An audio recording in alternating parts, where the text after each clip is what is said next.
Bom dia! Como que foi a semana? Como que foi o feriado? Deu tudo certo? Se divertiu?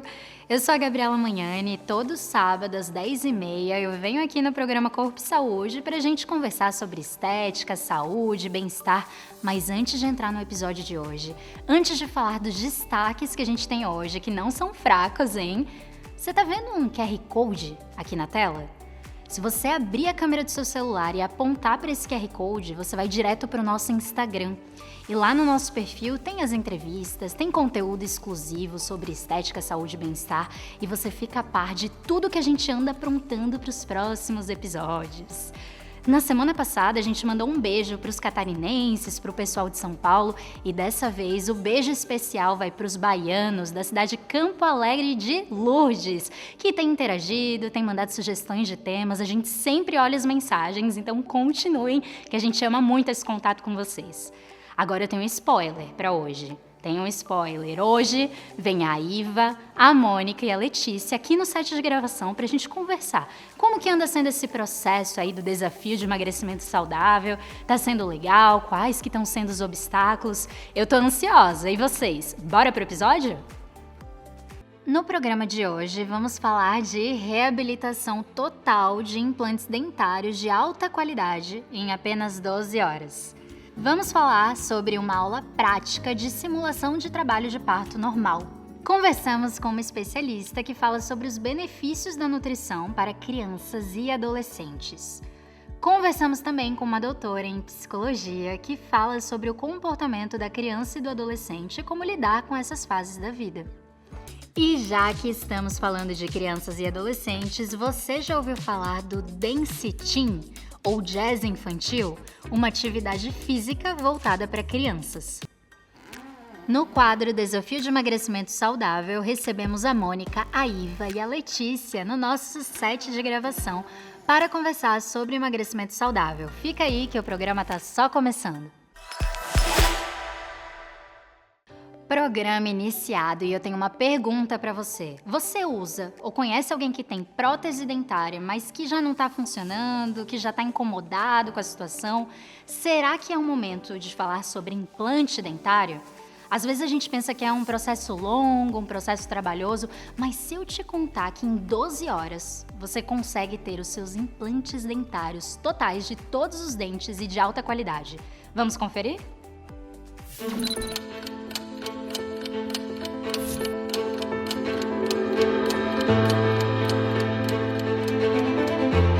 Bom, nosso objetivo hoje é acompanhar um caso de carga imediata aqui na clínica. Diferente de outros lugares, a carga imediata na nossa clínica sobre implantes, ela é realizada no mesmo dia. Então, hoje em especial, a gente tem um caso que é mais complexo do que começar um caso do zero, porque nós estamos repetindo um caso que já foi operado por outra equipe e essa paciente teve um insucesso em alguns implantes, fora a posição que não ficou adequada. Então o paciente não conseguiu uma estética adequada, tinha uma linha de sorriso inclinada, tinha exposição dos mini pilares onde os implantes ficam aparentes, deixando ela bastante descontente. Há pouco fizemos a cirurgia da paciente, removemos os implantes que não estavam adequados e colocamos novos implantes e já iniciamos a parte laboratorial. Hoje, a nossa clínica ela dispõe de centro cirúrgico, sala de recuperação. A nossa equipe é toda treinada para dar todo o conforto para o paciente durante todo o dia que ele permanece aqui conosco. Então o paciente durante esse período de recuperação ele recebe a alimentação, recebe a medicação necessária para ter todo o conforto durante esse dia inteiro mesmo que ele permanece aqui com a gente. Mas no final do dia ele já sai daqui pronto. E isso tem algumas vantagens que eu considero muito importantes. Dentre elas é colocar o laboratório parceiro em contato com o paciente, para ele também entender a estética do paciente, a exposição de dentes durante o sorriso. E também a gente controla muito bem essa dor do paciente antes de começar o período inflamatório inicial pós-cirúrgico, que leva de 2 a 3 dias. Então esse paciente ainda não está inchado, ele não está com o tecido gengival todo sensível, sendo muito mais confortável para o paciente. Você gostou do caso? Gostei muito, muito mesmo. Foi o anjo da guarda que eu vi e que veio. Bom, quem não sabe da história, a senhora fez primeiro a de baixo e depois a de cima em dia, né? A senhora achou sofrido? O que a senhora achou do procedimento? Nada sofrido. O outro tratamento que eu fiz, eu levei 2 anos de sofrimento, que foi bem aos pouquinhos mesmo. E hoje, fazendo num dia, não senti 1/10 da dor que eu senti lá atrás. Que bom. Isso para nós é muito importante também. Então tá ótimo. Obrigado. Tá?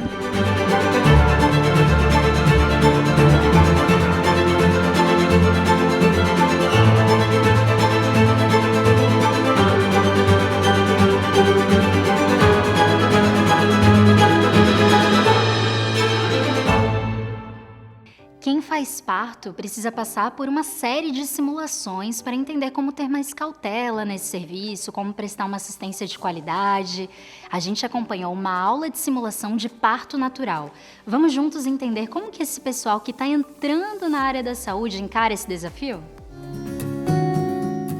Aqui a gente está dando uma aula de obstetrícia, onde os alunos aprendem as técnicas de cuidado com a gestante. Como que vai auxiliar num parto, como que vai se posicionar, o que falar para a gestante, para a parturiente nesse momento, né? E o que não falar também.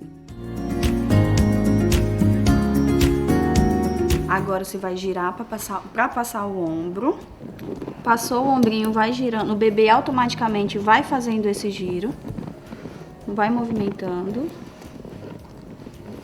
De puxar. Prontinho. Nasceu o bebê.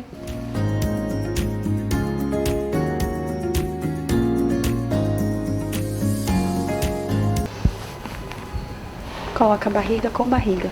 Nesse processo, a gente tem que deixar a mãe o mais confortável possível, tá?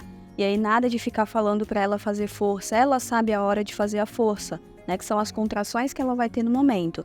Então, no momento que ela tem a primeira força, vai coroar o bebê, vai sair a cabeça. Depois ela vai ter um relaxamento, vem uma segunda onda de força e ela consegue ter o bebê naturalmente, sem ter pressão da equipe profissional na mãe para que ela tenha esse bebê. Ô professora, então logo após que o neném nasce, a gente já pode ofertar o leite materno? Sim, eles já vão automaticamente fazer essa alimentação, né? No contato pele a pele, muitas das crianças já procuram, né, o seio materno e começam ali a fazer a sucção na retirada do colostro, que é o primeiro leite, né, para ter a nutrição adequada. Professora, qual seria a importância do contato pele a pele após o neném nascer? É pela questão do vínculo com a mãe e o bebê, para que eles tenham um vínculo o quanto antes. Antigamente era retirado esse bebê e deixado na enfermaria. Hoje já tem o contato pele a pele, para que eles tenham ali uma junção, um vínculo afetivo maior e para que um vá se adaptando ao outro. Ver aqui no curso essa experiência e essas experiências que o curso fornece dentro do laboratório é um ganho além do curso, sabe? É uma experiência de vida, querendo ou não, né? Porque a gente pode tanto ajudar alguém no nosso ambiente de trabalho como algum parto que possa acontecer na rua ou, né, em outros locais, assim. É um passo muito grande que eu dei na minha vida, que sempre foi o meu sonho. E a Escola Técnica para a Saúde me proporcionou muito conhecimento. A gente tem professores muito capacitados, laboratórios bem completos e eles sempre estão disponíveis para a gente poder estudar. Graças a eles, a gente vai conseguir sair daqui para poder atuar no campo de trabalho com muita dedicação e muito cuidado aos nossos pacientes. Para quem quer entrar nessa área, né, precisa entender que nós trabalhamos com amor, né? A gente trabalha para atender as pessoas, para dar uma assistência em momentos que eles estão mais fragilizados. A sociedade, as pessoas buscam o atendimento visando uma melhora do seu quadro de saúde. Então, a gente tem que ter um atendimento mais humanizado, né? Tem que ter carinho, dedicação e compreensão nesse processo. Chegou a hora de falar do poder da alimentação em uma das fases mais importantes da nossa vida, o nosso desenvolvimento. Hoje a gente conversou com uma nutricionista que fala sobre alimentação para criança e para o adolescente. Quais são os paradigmas, os desafios, que alimenta saudável, o que a gente deve evitar, tudo isso e muito mais a gente vê agora. É importante a gente destacar que durante a infância a gente tem alguns marcos, a gente conhece isso como os primeiros 1000 dias, que vão desde a gestação até os 2 anos de vida. E nesse período a gente considera que é o período de janela de oportunidades, onde a introdução alimentar, a forma como a gente vai desenvolver esses primeiros passos em relação à alimentação são determinantes para a qualidade de vida e saúde deste ser que está em formação, né? Então, ao longo da vida dessa criança. E eu sempre digo que a criança pequena, essa criança que inicia na introdução alimentar, ela é muito suscetível a imitar. Então, os hábitos dos pais precisam ser condizentes com aqueles hábitos que eles querem gerar na criança. Então, não adianta o pai e a mãe tomarem refrigerante, né, que a criança vai se atrair por aquele refrigerante. Não adianta o pai e a mãe não consumirem fruta e quererem que a criança consuma fruta. Nós costumamos dizer que até os 2 anos de vida é importante que essa criança não seja exposta ao açúcar, né?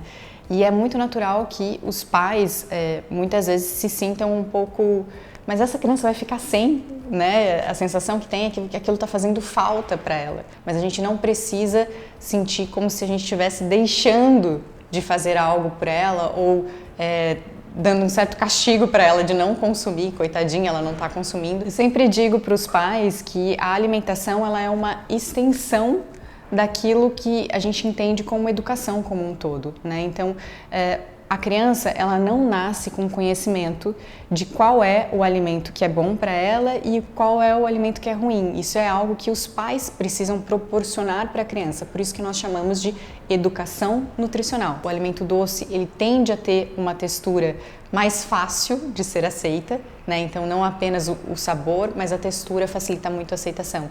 Então a gente tem que tomar muito cuidado para não ter essa introdução precoce. Quanto aos adolescentes, é um pouco diferente as estratégias, porque muitas vezes esses adolescentes já estão inseridos no meio de amigos, onde há o consumo de alimentos hiperpalatáveis, então ele já está com uma alimentação ou com um hábito alimentar construído. Eu gosto de trabalhar com o adolescente de acordo com aquilo que ele tem interesse. Então, se ele tem interesse pelos esportes, trazer de repente para ele um conhecimento de que determinados alimentos podem ajudar no desempenho dele em um determinado esporte. Se aquele adolescente está mais envolvido com os estudos e quer melhores rendimentos no vestibular, então é aí que a gente vai trazer a informação e o conhecimento de forma prática e aplicável na rotina dele para que de certa forma a gente comece então esse processo de atração. É importante ressaltar que essa alimentação inadequada nesses períodos iniciais da vida, desde a infância até a adolescência, elas repercutem a longo prazo e não apenas uma preocupação para este momento da vida dessa criança.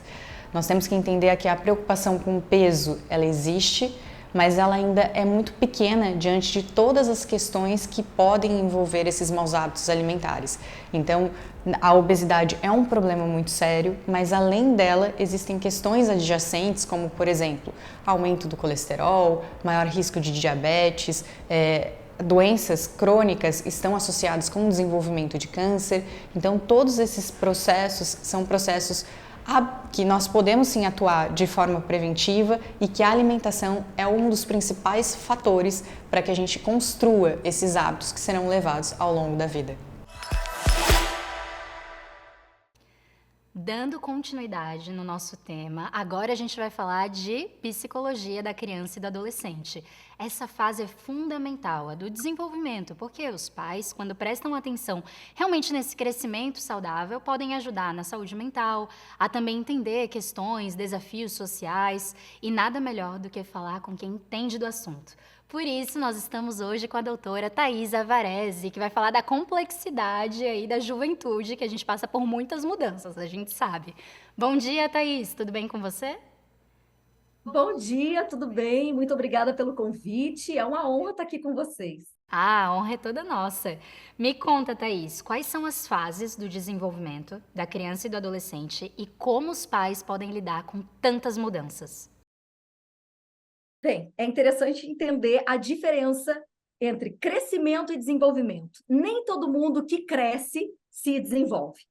E se a gente for observar, são várias teorias que falam sobre o desenvolvimento da criança e do adolescente. Mas pensando de uma forma específica, a gente tem o desenvolvimento cognitivo, memória, atenção, linguagem, toda essa parte cognitiva de ser.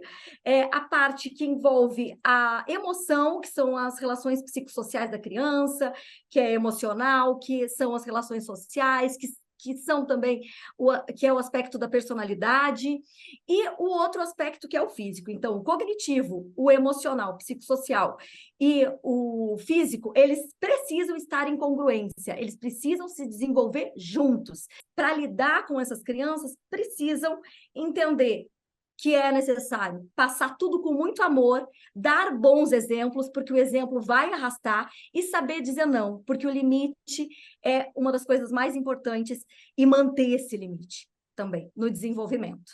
Na adolescência é um outro período. A Organização Mundial da Saúde definiu como adolescente de 10 a 14 anos, pré-adolescência, que é o período da puberdade, de 15 anos a 17 anos, o adolescente propriamente dito, e de 18 anos a 24 anos são os jovens. Quais as características do adolescente as mais pontuais?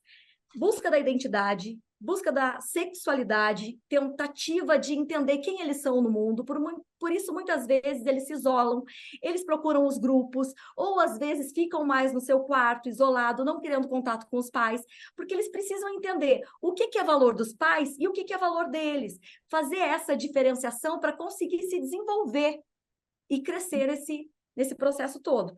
Para os adolescentes, busca de diálogo. Os pais precisam aprender a conversar com os filhos, não só impor as suas necessidades em cima dos filhos.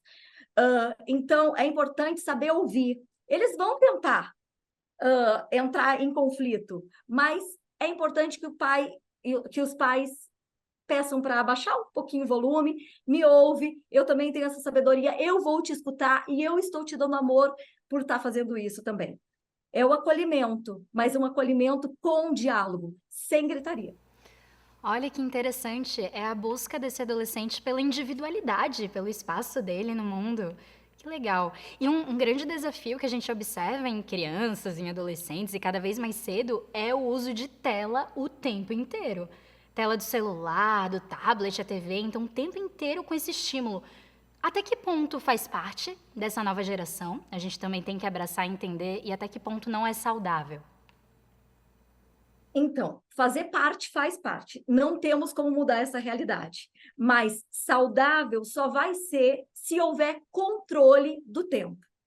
A Sociedade Brasileira de Psiquiatria estipulou horas por dia para que se configure um desenvolvimento saudável para a criança e para o adolescente. Então, antes dos 2 anos de idade, não dar nada de tela para as crianças, porque ela está no processo de desenvolvimento da linguagem. O que a criança precisa nessa fase?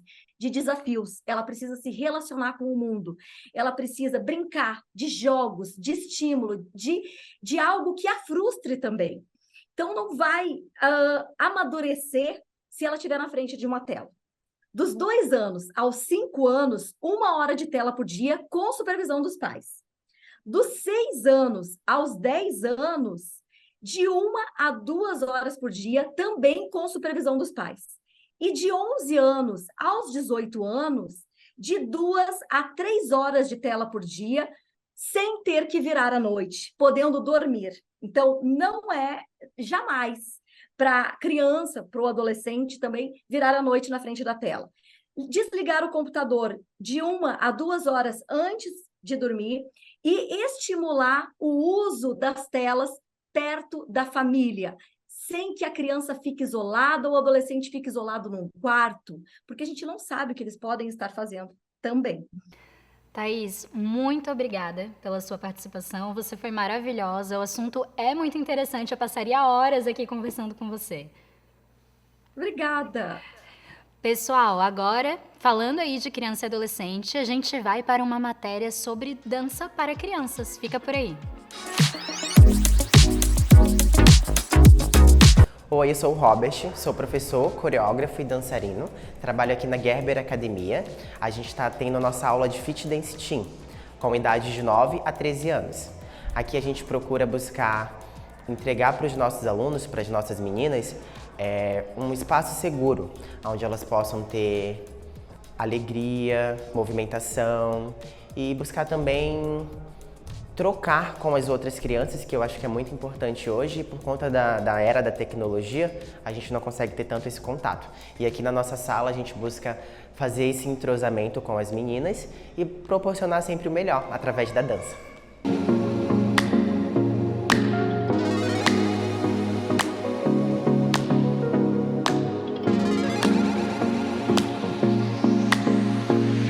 Eu gosto de pintar dança porque eu me sinto mais alegre e o professor acolhe todo mundo. Quando alguém tá triste, o professor vai lá e faz a pessoa feliz. Pra mim, a minha dança é uma terapia pra mim, me faz acalmar muito. Na dança a gente também conhece vários amigos. Eu gosto muito de dançar por causa que alivia a minha ansiedade, gosto que o professor é muito engraçado e gosto de estilos diferentes de música, K-pop, fit dance, TikTok, etc. Eu gosto muito da dança porque às vezes eu chego aqui na aula triste e o professor pergunta como que a gente tá. E às vezes eu acabo desabafando com ele e às vezes ele me deixa muito mais alegre e eu saio aqui da aula com um sorriso de orelha a orelha.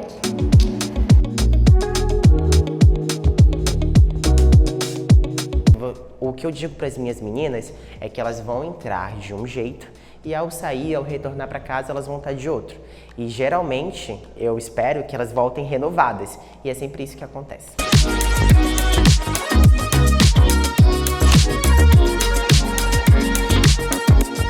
A dança me faz muito bem, porque parece que eu fico mais feliz quando eu venho pra dança e o professor é muito legal, ele sempre faz várias brincadeiras com a gente e isso que deixa a dança mais legal ainda do que já é.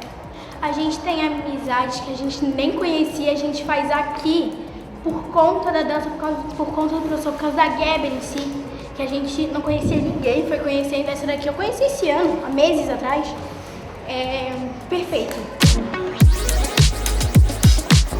A dança pra mim é como uma terapia. É como se eu estivesse na terapia e o professor é um psicólogo. Eu considero o professor como praticamente a dança inteira, a minha segunda família, digamos assim. A dança me alegra, eu amo demais a dança e é isso que eu tenho a falar.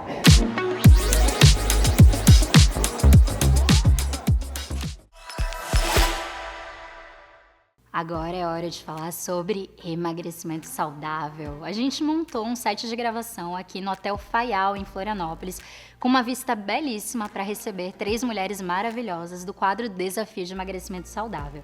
A gente está aqui no set com a Iva e com a Mônica, as 2 participantes do quadro que toparam emagrecer de maneira sustentável, e a Letícia, que é uma das estrategistas do Afine-se aqui de Santa Catarina. E aí, Mônica e Iva, tudo bem? Tudo bem, tudo bem. E contigo, Letícia, tudo certo? Ótimo. Mas antes de começar essa conversa, vamos recapitular o que aconteceu desde o episódio 1? Nessa primeira temporada, demos início no quadro Desafio de Emagrecimento Saudável e logo na estreia do programa apresentamos a Iva e a Mônica, que são 2 participantes que toparam esse desafio. E para dar o suporte para a Iva e para a Mônica, contamos com o Afine-se, o maior programa de gestão de hábitos e emagrecimento do país. A Letícia Palma, que é uma das estrategistas do Afine-se em Santa Catarina, vem conduzindo esse processo juntamente com uma equipe de profissionais. A primeira semana foi o período de adaptação e a Iva e a Mônica já tiveram resultados significativos. Na segunda semana, a Letícia visitou a casa de cada participante para ver se estava tudo ajustado. Na terceira semana, aconteceram as escorregadas da Mônica e da Iva. Motivos? TPM, ansiedade, desafios pessoais. Mas a equipe do Afine-se logo entrou em cena dando suporte. Na quarta semana foi dia de supermercado, dia de saber quais são as recomendações para quem busca emagrecimento saudável, quais são as iscas que existem no supermercado. Na quinta semana, a Mônica e a Iva compartilharam receitas por indicação da NutriCoach. Agora a gente quer saber como que é estar na pele da Mônica e da Iva nesse quadro. E aí, como que tá sendo? Então, o que mudou desde o início foi a da nossa rotina, a disposição para poder fazer os treinos, a qualidade de vida, a comida, a alimentação. Teve a mudança do paladar também, que antes é o chocolate ele era meio que diário e agora não. E quando ainda tem aquela vontade de comer um chocolate, mas o sabor já não é o mesmo, então já não como. Então, nesse tempo que a gente está no processo, tudo que mudou para mim foi na qualidade de vida, na autoestima também, de tu servir numa roupa que não servia mais. Essa calça jeans não me servia, agora serve. E eu ir para as lojas e poder escolher uma roupa que eu gosto, que eu vi na vitrine, provar. A nossa autoestima muda muito, a gente se sente mais seguras também, né? Eu venho desconstruindo tudo aquilo que eu já construí ao longo da vida para construir agora de uma maneira correta, mais saudável. Então, eu costumo dizer que aquela Iva que existia antes não existe mais. É uma nova versão que surgiu, com ênfase na alimentação, na qualidade de vida, na forma como a gente vai vivendo o dia a dia, o processo, como ele vai acontecendo e a gente vai adquirindo novos hábitos, como a gente vai aprendendo a comer saudável. E assim, não é um processo que vai encerrar, ele não tem prazo de validade, ele vai ser para a vida toda, então a gente está reaprendendo a comer, a gente está reaprendendo a viver. No meu caso, eu estou reaprendendo muitas coisas que antes eu já não fazia mais. Eu não entrava numa loja para provar uma roupa porque eu não me gostava, não achava que ia ficar legal. Agora já consegui comprar roupa, já consigo me olhar no espelho, já vejo que muita coisa que eu não consegui usar, já estou conseguindo usar, que não servia, agora já serve. Então a gente vai aprendendo que não é só o processo na balança, mas sim tudo que envolve aquele emagrecimento, que é a qualidade de vida que a gente ganha e tudo que envolve o nosso dia a dia, a nossa alimentação, a nossa nova forma de viver, que é uma nova versão. A gente está aqui também com a Letícia, que é uma das estrategistas do Afinice aqui de Santa Catarina. O Afinice é o maior programa do país quando se fala em gestão de hábitos e emagrecimento saudável. O Afinice já mudou a vida de mais de 140 mil pessoas e já eliminou mais de 1.700 toneladas. É muita coisa. Letícia, me conta mais do Afinice e como que foi o planejamento específico para a Mônica e para a Iva. O Afinice chegou para quebrar o padrão do que as pessoas conheciam como dieta ou como emagrecimento. Todo mundo, quando busca isso, busca apenas a parte alimentar.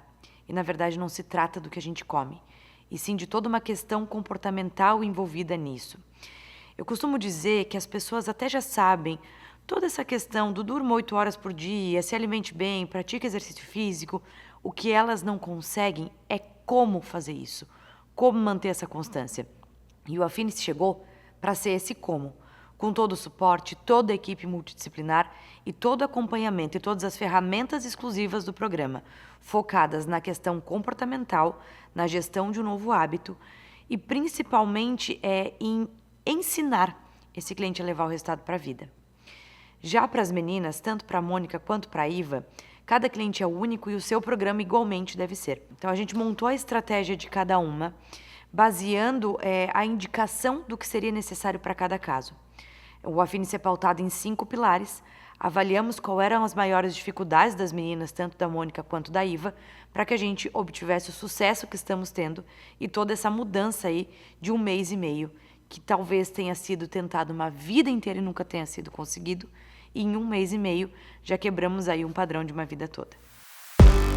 Após 1 mês e meio de desafio de emagrecimento saudável, a Mônica eliminou 12 quilos e 400 gramas. E a Iva também teve uma perda bem expressiva. Após 1 mês e meio, ela eliminou 11 quilos e 300 gramas. E assim, encerramos mais um episódio do quadro Desafio, com essas 3 mulheres inspiradoras.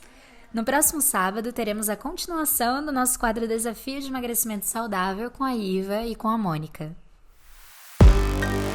E com isso, nosso episódio chega ao fim. Vai dizer que não teve um monte de conteúdo valioso no episódio de hoje. Faz assim, já segue a gente nas redes sociais para ficar a par de tudo que tá vindo aí nos próximos episódios. Programa Corpo e Saúde no Instagram e no YouTube. Te vejo no próximo sábado às 10h30 aqui nesse canal. Então até lá. Tchau, tchau.